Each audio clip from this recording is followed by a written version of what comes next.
मित्रों, मेरा नाम काशवी है और मैं महाराष्ट्र की रहने वाली हूँ। ये मेरे साथ घटित सच्ची घटना the haunted forest scary story है। जब मैं 10वीं कक्षा में पढ़ती थी, हमारे स्कूल ने हमें मैसूर में घूमने का प्रोग्राम बनाया था। हमको उस दिन सुबह 10 बजे स्कूल बुलाया था। उस ट्रिप के लिए हमारे स्कूल ने 12 गाड़ियों का आयोजन किया था। हमारी गाड़ी सबसे अंत में खड़ी थी। हम सारी सहेलियां गाड़ी में बैठ गई थी। कुछ ही देर में फिर गाड़ी रवाना हो गई। हम सारी सहेलियां रास्ते में गाते, गुनगुनाते, हंसते खेलते जा रहे थे। हमको रास्ते में एक घने जंगल से गुजरना पड़ा। उस रास्ते पर दूर दूर तक कोई इंसान का नामो निशान नहीं था। उस रास्ते से गुजरते वक्त मुझे अजीब सी घुटन महसूस होने लगी। हमारी गाड़ी उस रास्ते से गुजरते वक्त जंगल के बीच में अचानक पंचर हो गई। हमारी गाड़ी को वहीं रोकना पड़ा। हमारी मैडम ने हमें गाड़ी से नीचे उतरने को कहा। हम सारी सहेलियां गाड़ी से नीचे उतर गई। हमारी मैडम से दूसरी गाड़ियों में बैठी मैडमों को गाड़ी पंचर का बताया और उनको रुकने से मना किया और कहा कि पंचर में थोड़ा समय लग सकता है। नीचे उतरने के बाद ड्राइवर ने हमें बताया कि यहाँ से 200 मीटर की दूरी पर एक छोटी सा ढाबा है। आप सभी लोग वहाँ जाकर चाय नाश्ता कर लीजिए और मैं गाड़ी का टायर बदल कर आता हूँ।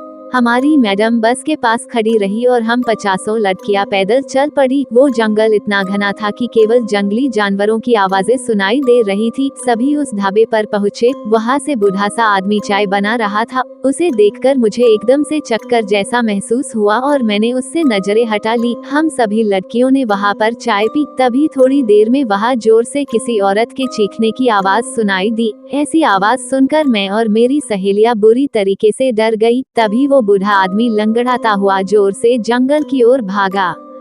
तभी मेरी एक सहेली को उल्टियां होने लगी। हमने तुरंत मैडम को फोन लगाया, लेकिन फोन पहुंच से बाहर बता रहा था।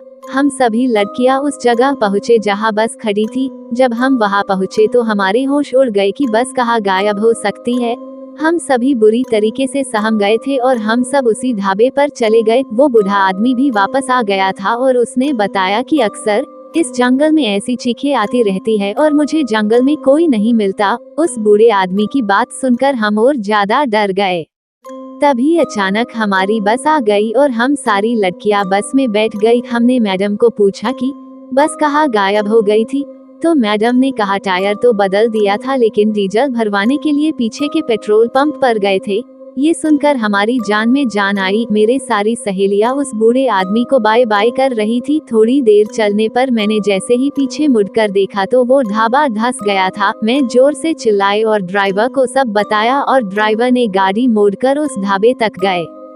गाड़ी से नीचे उतरकर देखा तो ढाबा तो पूरी तरह नष्ट हो गया था, लेकिन वो बूढ़ा आदमी गायब था और कहीं नजर नहीं आया। हम सभी फिर से बस में बैठकर रवाना हो गए। मैं गाड़ी में पीछे की तरफ ही देख रही थी और मुझे उस ढाबे के पास पेड़ के पत्तों से लहराती सफेद आकृतियां दिख रही थी। तभी ड्राइवर ने बताया कि इस जंगल में हमेशा कुछ अजीब घटनाएं होती रहती है जिसकी असलियत कोई नहीं जान पाया। हम सुरक्षित मैसूर पहुंच गए। मित्रों, हालांकि मुझे इन सब चीजों को पूर्वाभास हुआ था, लेकिन ये पता नहीं था कि ये हकीकत बन जाएगा। आज भी मैसूर ट्रिप की घटना को याद करती हूँ तो मैं बहुत सहम जाती हूँ और मेरे मन में यही सवाल घूमते हैं कि उस सुनसान जंगल में वो बूढ़ा आदमी कौन था। क्या वो कोई भूत था और वो कहाँ चला गया। तो अगर मित्रों आपको मेरी आप बीती पसंद आए तो शेयर करना ना भूले। यदि ये कहानी आपको पसंद आई हो तो अपने दोस्तों और अन्य लोगों के साथ शेयर जरूर करिएगा।